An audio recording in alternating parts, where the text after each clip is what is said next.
Good morning, students. So, we'll be continuing from the principles of inheritance and variation. Just to recall what was done last time, it was your dihybrid cross, your law of independent assortment, and the most acceptable theory, the chromosomal theory of inheritance, which was derived from the Mendelian's theory itself. Okay, though Mendel's study had drawbacks, it was used for the better theory, that is the chromosomal theory of inheritance. And the two people who propose this theory is your Sutton and Boveri. So we'll go into the next topic, that is polygenic inheritance, which you will find it in the supplementary page behind the book in the last pages. Okay, so here polygenic, you can just split the term poly and gene. So when I say poly, many, and many genes, so genic means genes. So what is many genes that is inherited? So here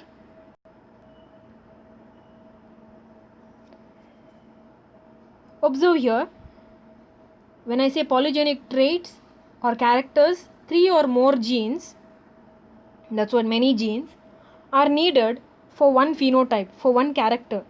For example, your human skin color has 3 types of genes, that is A, B, C. All 3 are depending on each other for human skin color. Okay, so there is no contrasting trait. There is no contrasting traits. These 3 are compulsorily needed for the skin color. So you will see here, based on the pure white we can see and the dark person, the cross is done.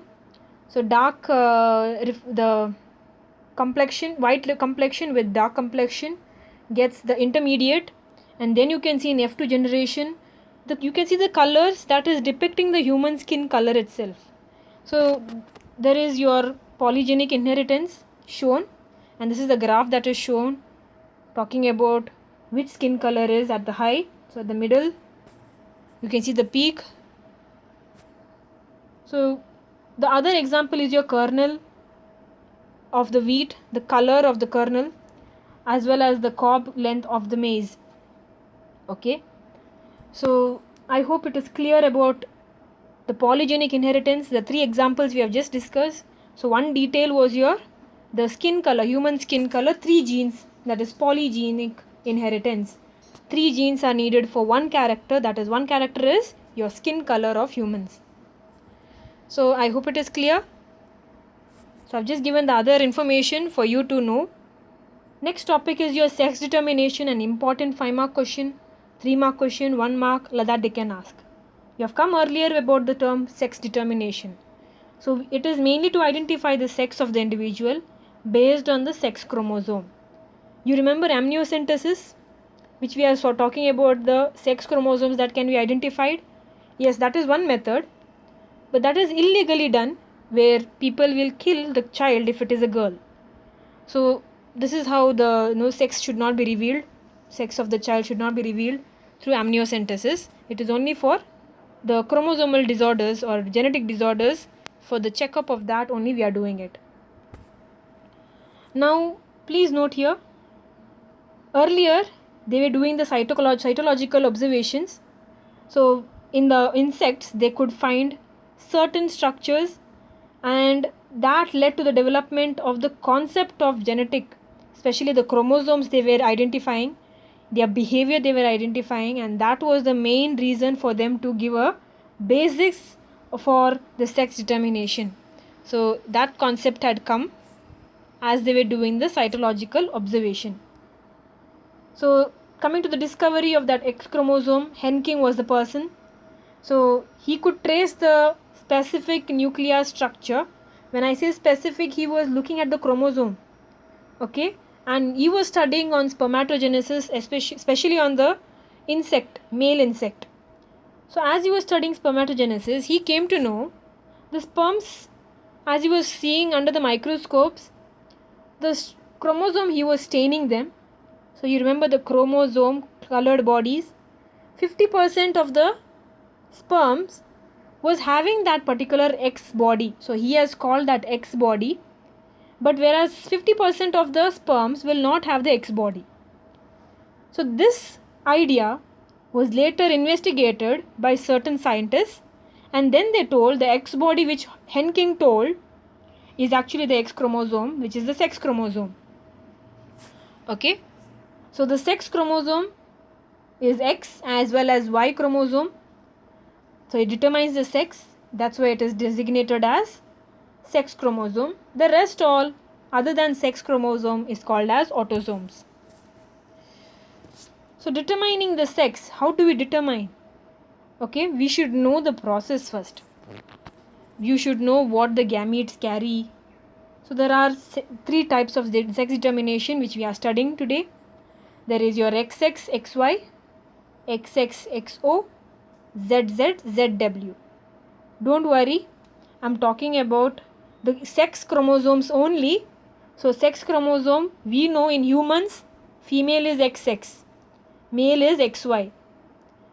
So XY is producing two types of gametes, X, Y. Whereas female produces only one type of gamete. Okay, only X. So heterogamety you can find in XY. So it is male heterogamety.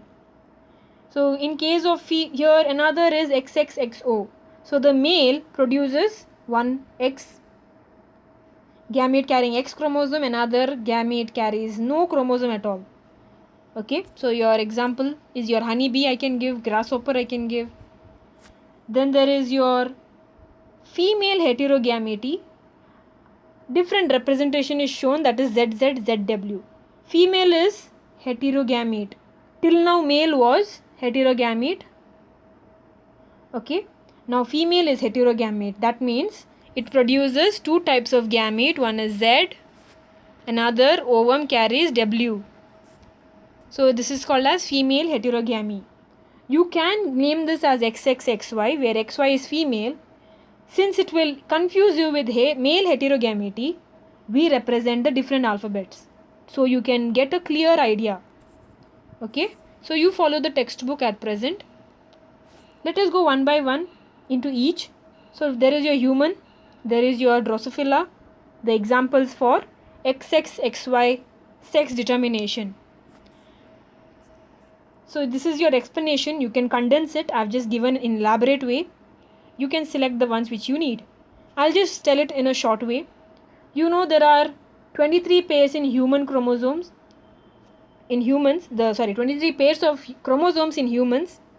That means total 46. Out of that 23 pairs, one pair is sex chromosome. Okay. So the sex chromosome in case of female is XX. Okay. So both X chromosomes there. In case of males, the pair is XY.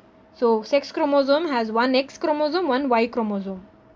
So when the gametes are formed, ovum will carry only X chromosome. Whereas sperms, 50% of sperms contain X chromosome. Then 50% of other 50% of the sperms will contain Y chromosome. Okay, will contain Y chromosome. So we are saying 50-50% division. So two types of gametes are produced in males. Whereas it is in females 100% all X chromosomes. During the fusion, this is important. So when the sperm having X chromosome fuses with the ovum of X chromosome, zygote formed is XX, hence develops into female. Okay, so the female is formed this way. Then if the sperm containing Y chromosome fuses with ovum X chromosome, then zygote formed is XY chromosome. So you can find XY chromosome here. That will develop into male individual. So this is the explanation which you can shorten it, as I said. So this is how we represent if it is asked for 5-mark question. So for 5 marks, explain the sex determination in humans, explain with the cross. Now how it is represented? It is 44 autosomes plus 1, 2. 2 are your sex chromosomes, XY or XX. based on we are saying male or female. So total it is 46, right? So we are maintaining the number. That is why we show 44xy for male, 44xx for female. Then there is your gamete formation. You can strike off these terms, which is not necessary right now. Gametes, you can see the two types of gamete, 22 plus X, 22 plus Y. Why 22? 22 autosomes plus 1 sex chromosome. So 23 in a gamete. Hope it is clear.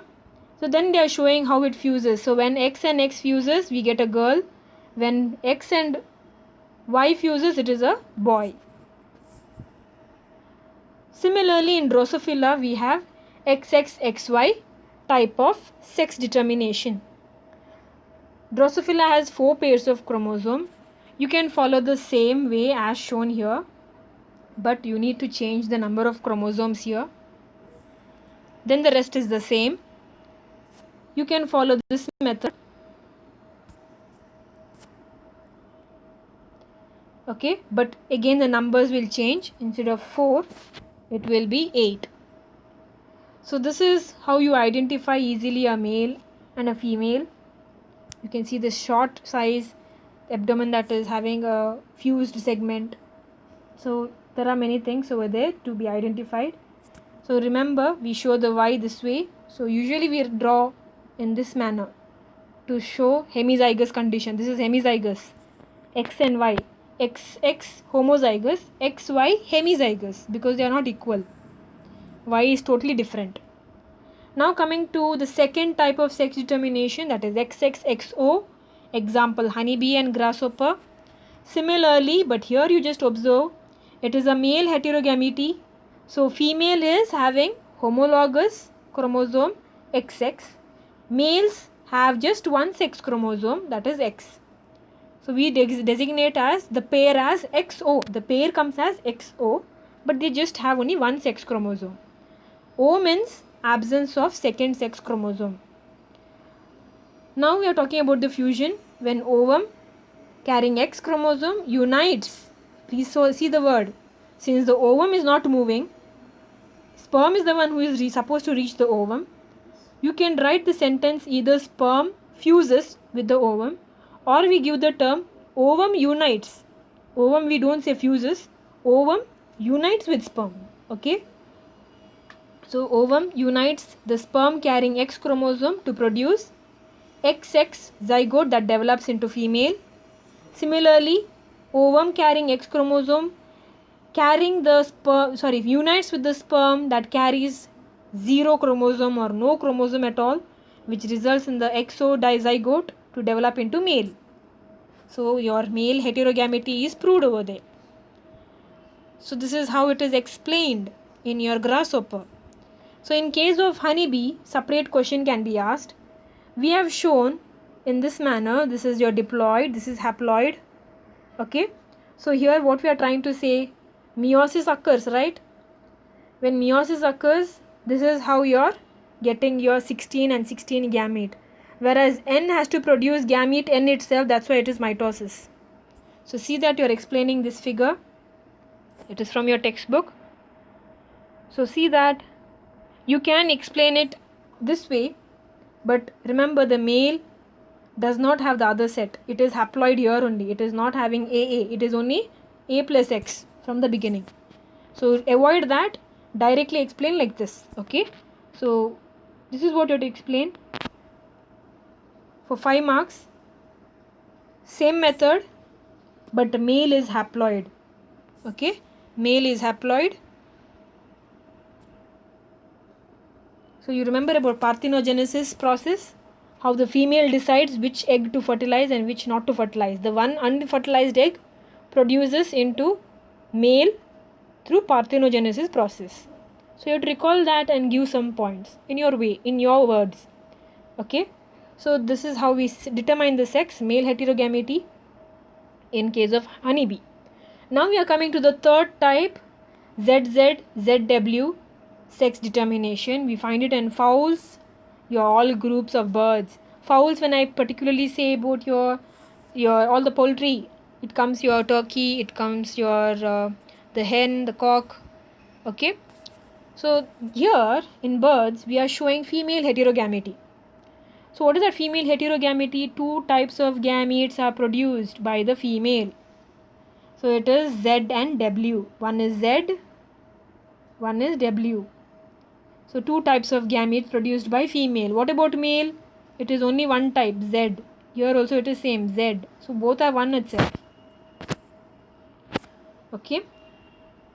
They've given other examples. So here we are just going into the detail. If it is asked for 3 marks, this is what the explanation you have to give. If it is asked for 5 marks, then you have to show the cross. The cross is here.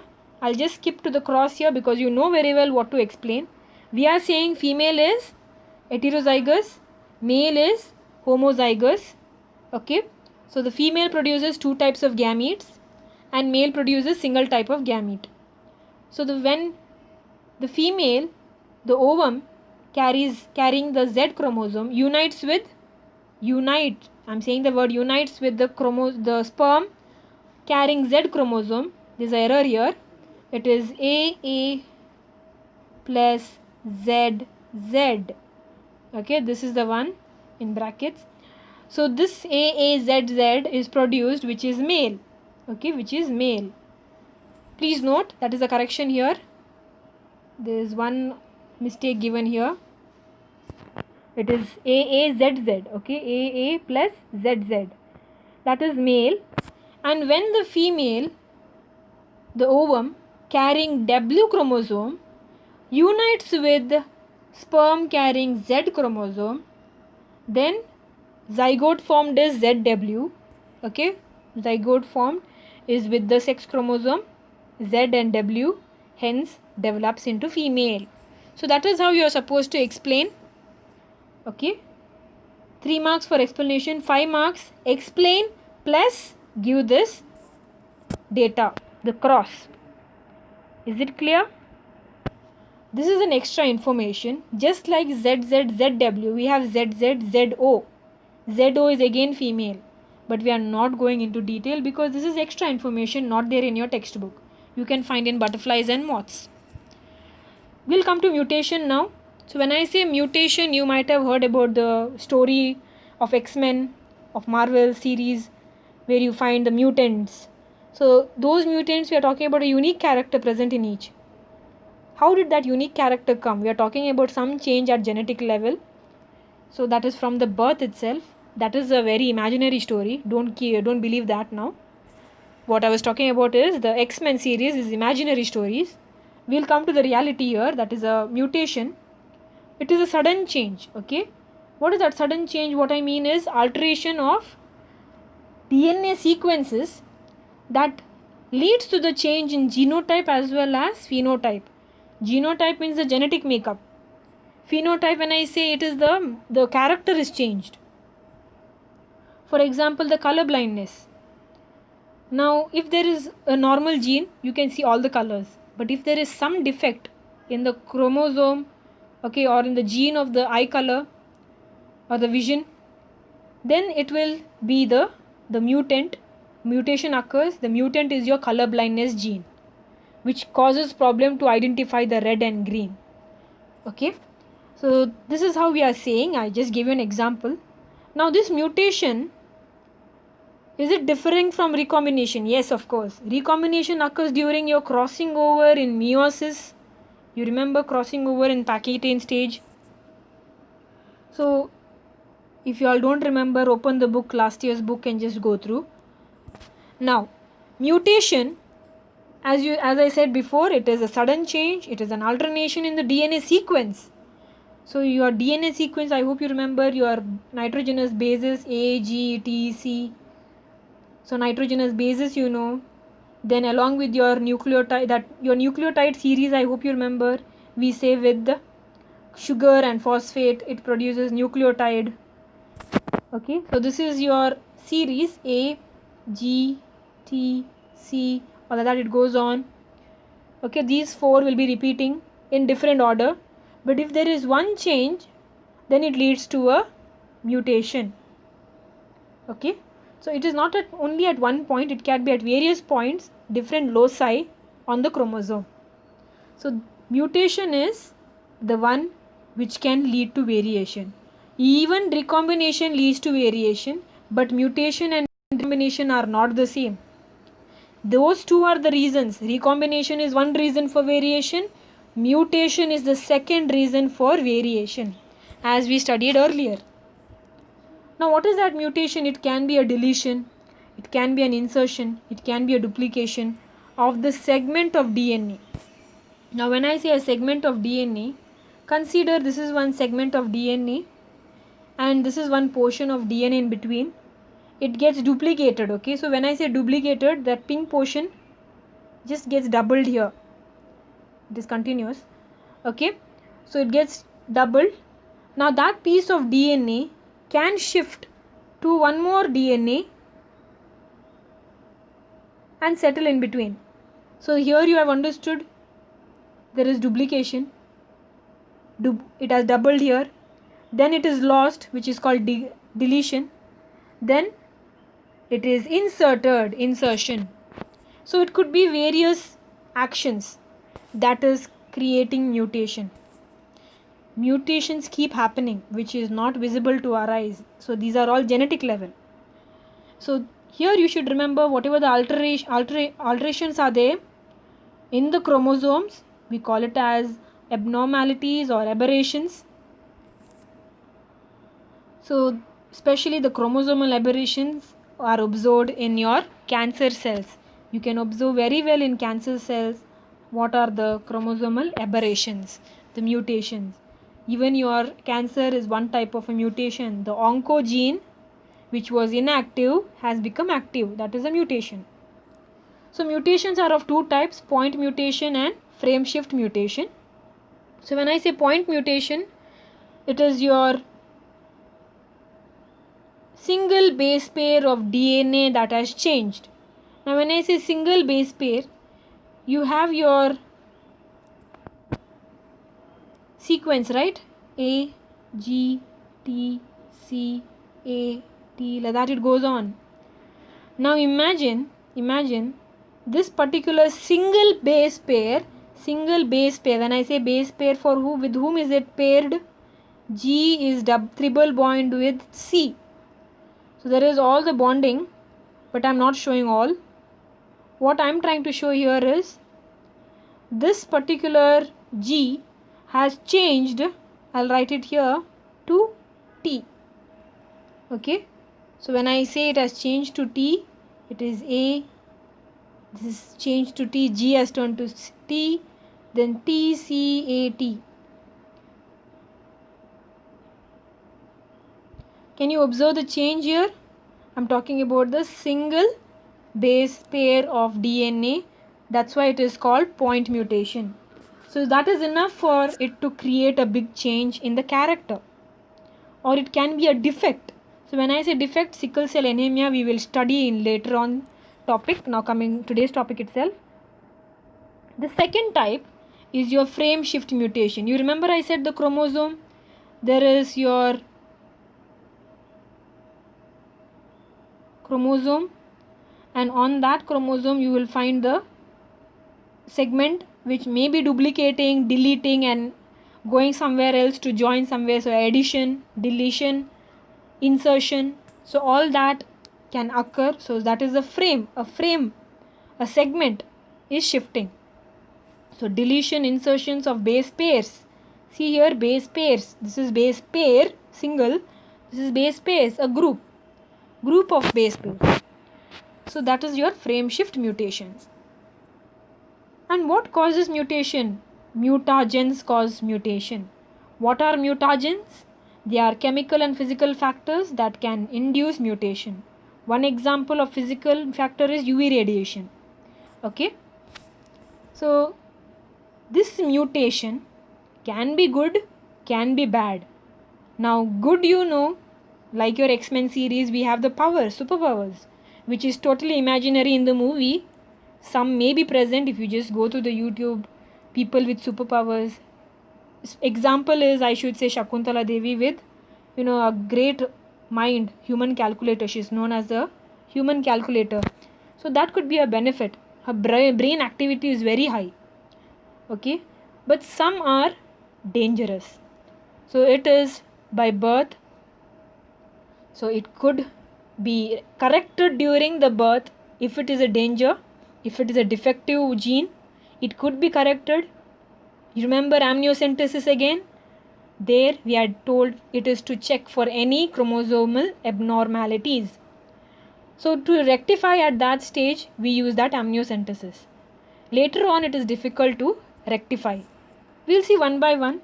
Before we understand the genetic disorders, now any particular trait, may it be a good trait or a bad trait, bad character.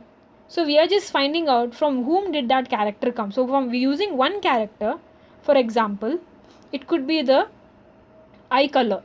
When I say eye color, your parents will have, one of the parent will have the cat eyes. There are many, right? Brown eyes, cat eyes, blue eyes, and the normal, that is the brown eyes. So this is what we say. If you all just compare from your great grandparents, then it is followed into your grandparents, then you are saying about your parents, you and your generation, that is your children, your grandchildren, your great grandchildren, children. So all that is a big tree which we have to draw. Now this tree is nothing but pedigree analysis. You are making an analysis from whom it has come and to whom it has gone. Okay, for example, you know the eye color. Now one person has an eye color in your class, the cat eyes. Parents will not have, but her ancestors will have. So that is how she can give a tree saying that one of the great grandparents had, and that's how it has been appeared in the generation, in your generation. That's how we can explain. So this analysis of trait in a several of generations of a family is called as pedigree analysis. Remember, we are using only a particular trait during the pedigree chart. So when we are doing the family tree, we are using only one particular trait, not more than that. Now why do we have to do this? It gives us a very strong tool. First you should know, it gives us a very strong tool to utilize, that method. Using that method, we can remember, recall, store the information. Okay, once one is done that, so when I say store the information, we are doing a chart. When we are doing that chart, we are seeing the inheritance of that trait, and we are saying whether the abnormality, if it is there, when you are selecting a disease, whether it was present in the parent or whether it was not present in the parent, for the offsprings to show the characters, to show the abnormality. So one example, the best example is the Royals disease, the hemophilia. One by one I'll show you. I'll come to that point when we are discussing. First you should know pedigree analysis. We draw the chart in a way. We say circle for female, box for male, and this line for mating. So this is the marriage, and in case there are transgenders, we show the rhombus. Now in case if there is your female and male who are affected, then we shade it. Okay, so we shade it for the affected individuals. So sometimes the marriage can be between the relatives, so we say consanguineous mating. Then there is your order of birth. So the moment I'm showing the progeny down, I'm saying the first child, the second child, this way. So from left to right we are going with the order of birth. Then in case because of the affected parents, one of them can be affected, so I'm saying the shaded region is the affected child. So in case one of the marriage has many offsprings, so you can show it in this method. Imagine you have brothers and sisters who are 5 in number and they are safe, we show like this. But in case they are affected, then we will show how many males are affected, like that. Okay, how many males are affected, how many females are affected, that way it is shown. I hope you got the idea now how the chart is created, how the family tree is created on a particular trait. So you have understood mutation is the one which is creating this disorder. which could be beneficial or defective. So we are selecting the genetic disorder, the defective mutation. And remember, genetic disorders are caused by mutation, they are inherited, and they cause number of disorders. So there are two categories.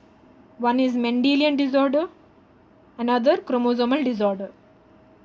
First we will discuss about Mendelian disorder. So alteration or mutation in the single gene. Okay, when I say single gene, it is the sequence, okay, sequence of DNA. So in that single gene, it can be point mutation or it can be the whole gene, whole segment of DNA. When I say gene, segment of DNA is having a problem. So this is, remember, Mendelian disorders are inherited, that is transmitted from the parental to the offsprings, parental generation to the next generation. Examples are hemophilia, cystic fibrosis, sickle cell anemia, color blindness, thalassemia, phenylketonuria. We'll be studying one by one now. Hemophilia, look at this highlighted words which you should remember in mind. Sex-linked recessive disease. When I say recessive, I take the letter small h. Normal is capital H. Since it is sex-linked, I am talking about the X chromosome. So how is X chromosome having? So it can have the normal, capital H, dominant, or the recessive, the defective, hemophilic disease character. So now I'm just explaining you what is the problem. That blood clotting mechanism is not working. That is why there is non-stop bleeding. So the one protein in the cascade reaction of proteins, okay, is missing. The single protein is missing. Because that is missing, blood cannot clot there, and there is no, a stop. When you get hurt, after a while you get a clot, a brownish clot, which is hard. But that does not happen in case of hemophilic people. So there is non-stop bleeding. They have to be very careful when they have a silly cut. It cannot be healed easily. So here, as I showed before, the female is having two X chromosomes. So if they have capital H and small h, then they are carriers. Why did I say carrier? One recessive is present, so they are carrier. But these are not suffering from hemophilia. Why they are not suffering? Because of the dominant gene, that is the normal hemoglobin structure, not hemoglobin, the clotting factor we are talking about, hemophilia clotting factor. So for normal blood clotting mechanism, we have capital H, and hemophilia, that is absence of clotting factor, small h. So on the X chromosome they are present. This is carrier.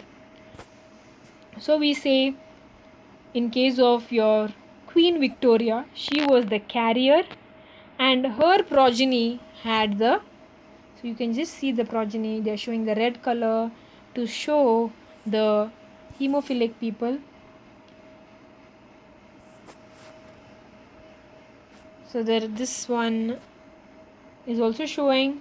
There's one thing which you should remember. Here they have shown the female half shaded. I think you follow the textbook which they are showing with the dot. So dot, with the dot, it is the carrier. Okay, this is from your old books, you will find it.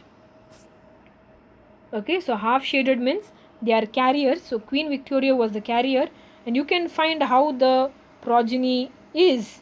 The ones who are affected, the ones who are carriers, you can easily make out.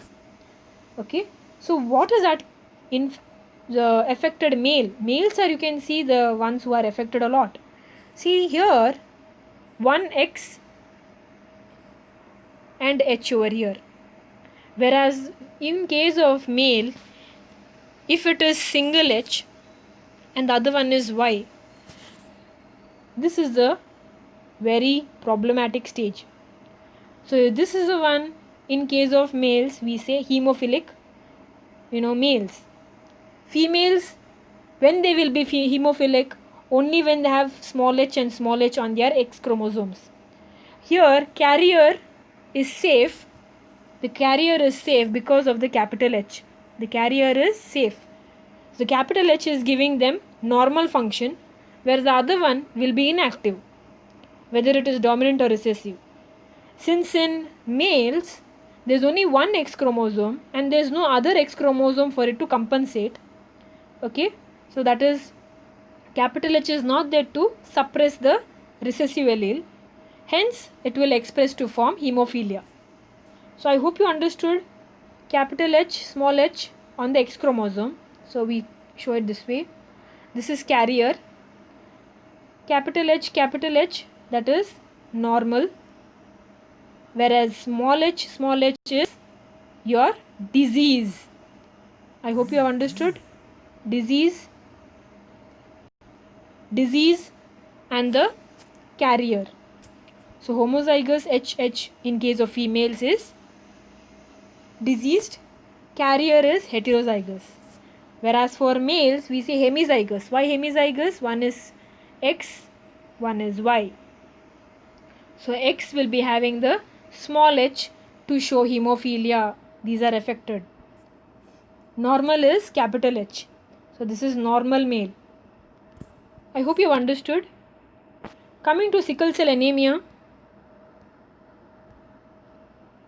This is your autosome linked recessive trait. When I say autosome, it is not involving sex chromosome. So here autosome means both the partners are also behaving like carriers. So there is your two types for sickle cell.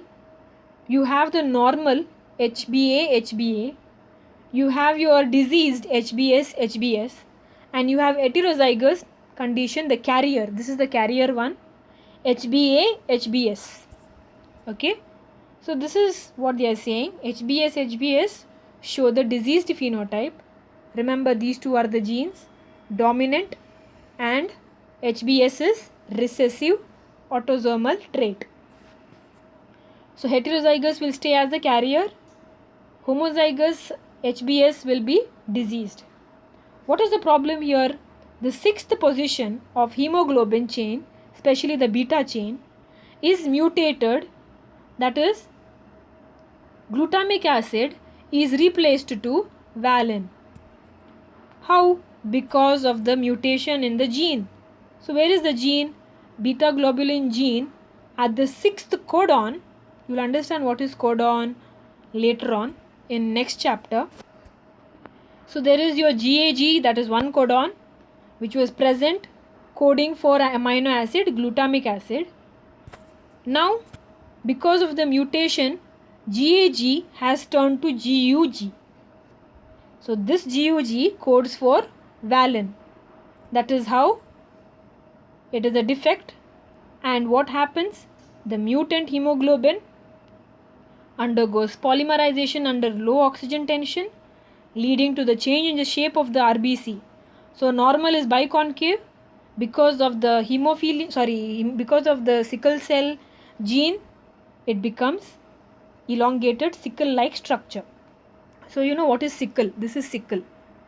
Okay. When I say biconcave, this was your biconcave shape. So this is the change that has occurred. Then there is your phenylketonuria, inborn error of metabolism. So genetically we are talking about autosomal, again recessive. We have discussed only about recessive right now. So what is the problem here? It lacks an enzyme to convert the amino acid phenylalanine to tyrosine. So tyrosine is your amino acid. During the amino acid synthesis, this enzyme is missing. Why it is missing? Because the chromosome is having a mutation. So that mutation has affected in the production of your phenylalanine hydroxylase. So it cannot be produced. Hence, tyrosine cannot form. What will happen? Phenylalanine gets accumulated. Okay. There only as it accumulates, it converts to phenylpyruvic acid. Okay, and its derivatives. So once it is accumulating like that, it leads to mental retardation in case of accumulation in brain, and poor absorption in kidney when it accumulates in the kidneys also. Okay, they are excreted, but because of the high concentration it is unable to. So this is clear. Now coming to color blindness, there is your, again we are saying recessive sex linked. We are talking about X chromosome, and remember we say for dominant normal vision the plain X. For the one which is having the recessive color blindness trait, we show only C, saying that it is color blindness. So this is a mutant. What is the problem here? They cannot distinguish through their eyes. They cannot identify whether it is red or green. The colors, they are finding it difficult to identify. So normal is dominant. The color blindness is recessive. So when a female has XX, okay, with one X carrying the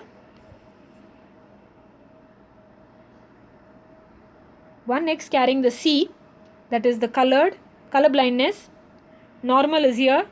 So normal is dominant over this color blindness. So the female is able to see properly, but she is the carrier.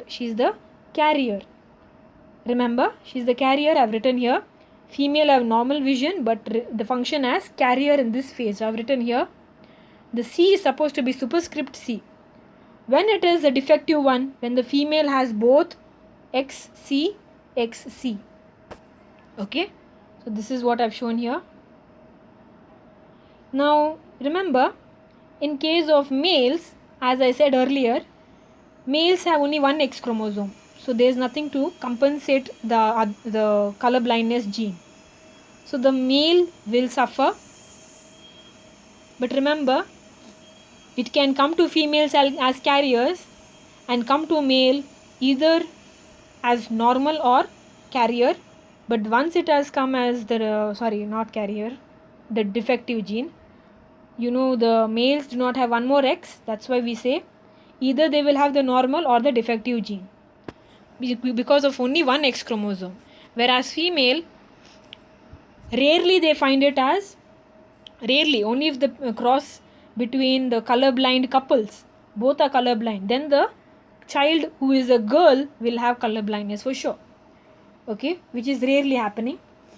So this is what we are trying to say. In case of human male, single recessive gene is present. Therefore, it will be expressing Y doesn't have the chromosome. Y doesn't have the color blindness normal vision gene. Since only on the X chromosome it is present, the color blindness gene. So I am just repeating here. Since the male has only one X chromosome, Y cannot suppress this color blindness gene. Why? Because we draw it also like that. So you might have noticed when you draw, this is how you draw for male. See, the rest of the portion is missing. So if the gene is located on top, there is nothing to compensate over here. So it is totally missing there. I hope you have understood here. That is why we say Y do not carry any gene for color vision. So from the father it comes to daughter, and from the mother it comes to son. This is how it goes till now in various sex linked. Okay, when we say sex linked, we are talking about X chromosome. Sex linked traits show crisscross inheritance.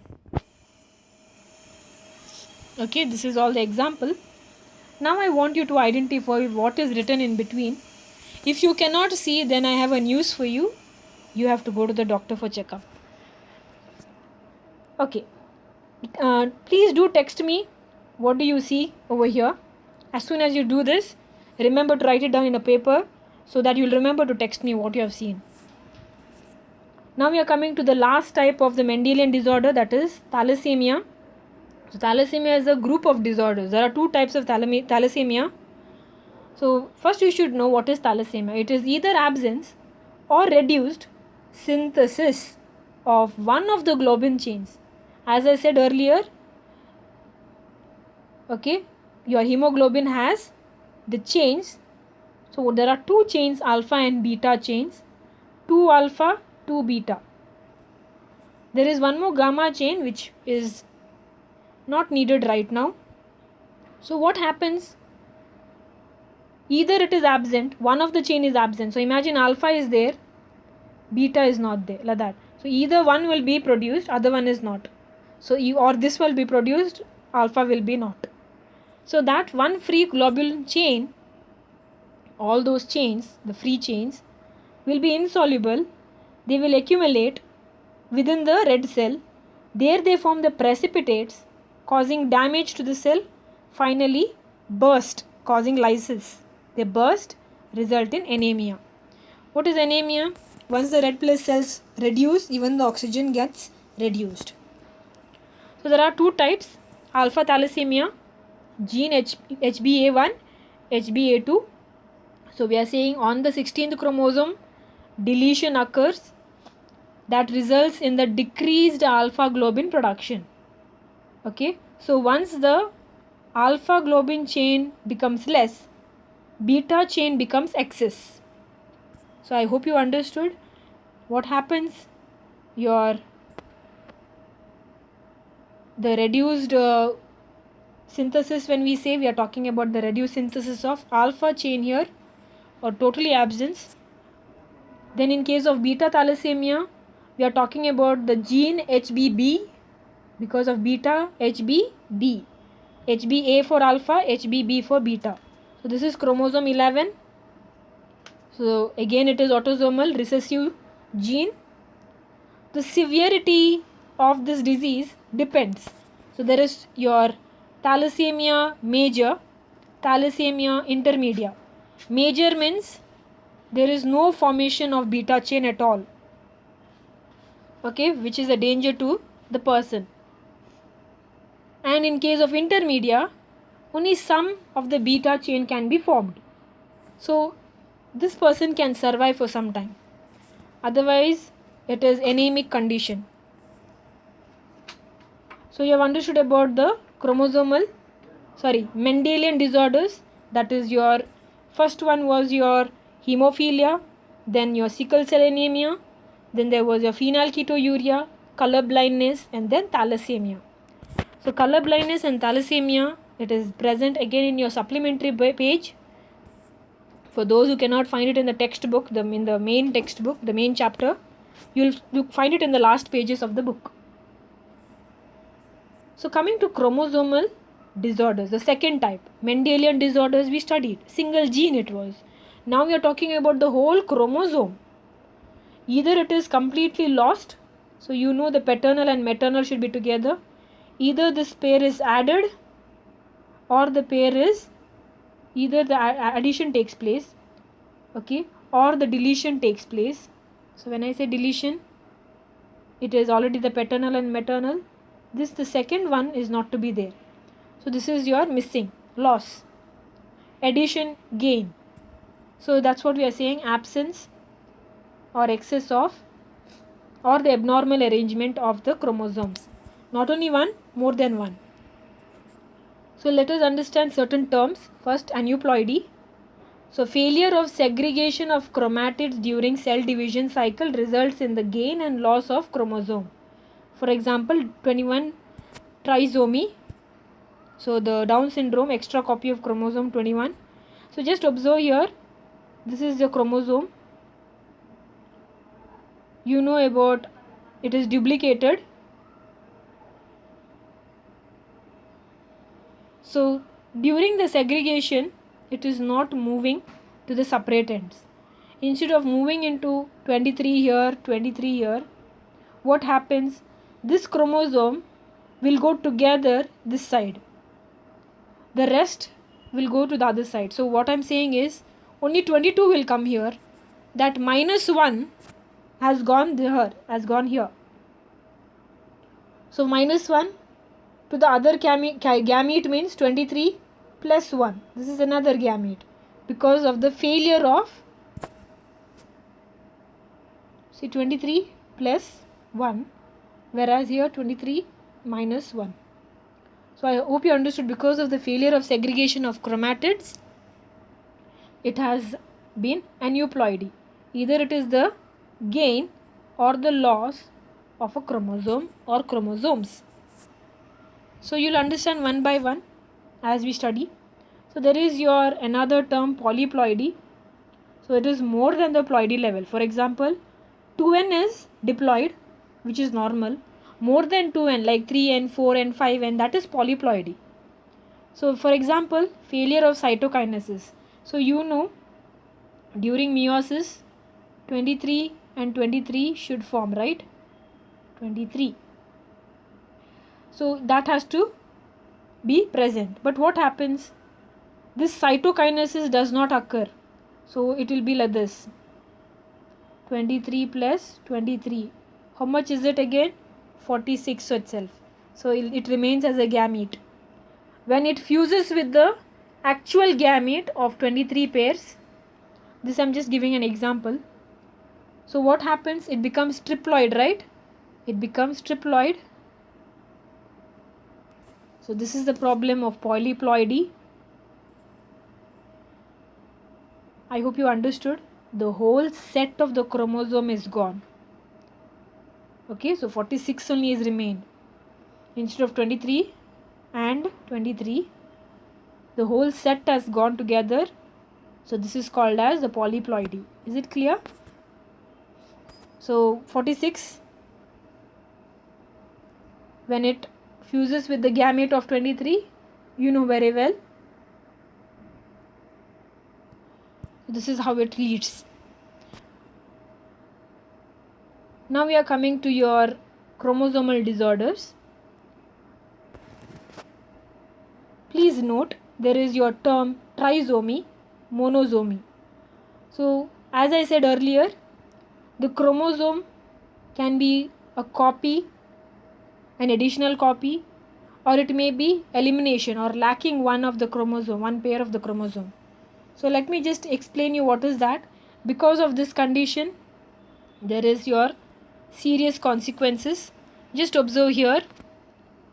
There is your addition of one copy, which is called as trisomy in Down syndrome.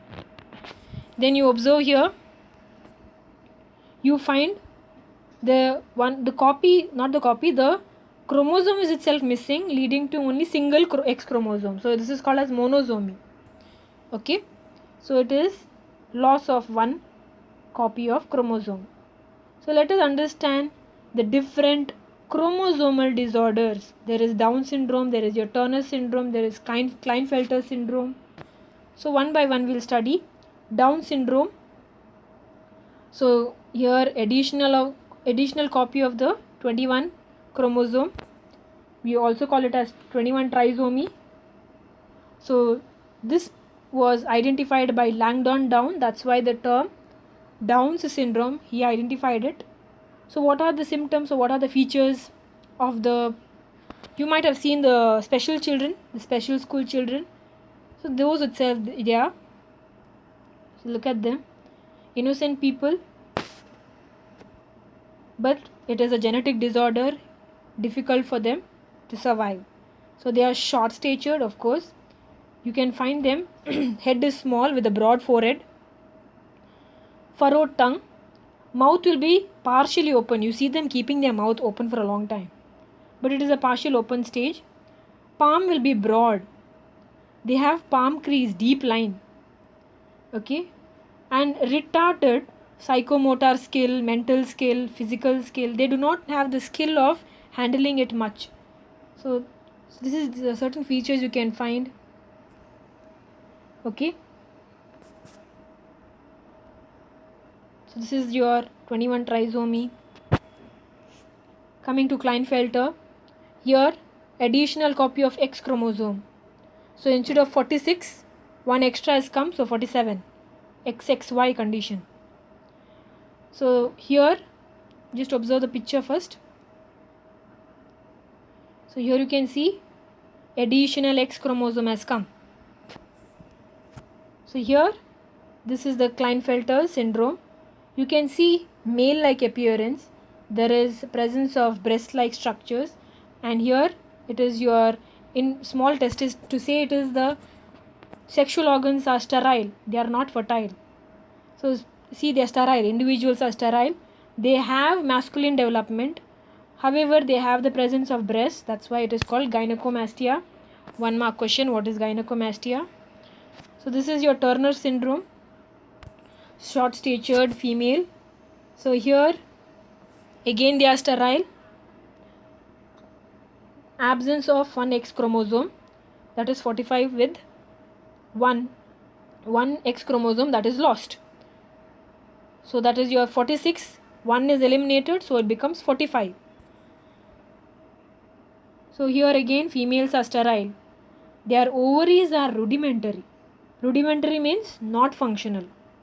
That is why they are not able to produce secondary sexual characters. Ovaries are the ones that are supposed to produce estrogen, but it is not able to. Therefore, no secondary sexual characters. And you can find here missing of one of the X chromosome leads to monosomy or Turner syndrome. Okay. So I hope it is clear. We are done with the chapter. Any doubts, please let me know. Don't hesitate to ask. Please do ask. And remember to send me what did you find in that under the topic of color blindness. What is the answer you find?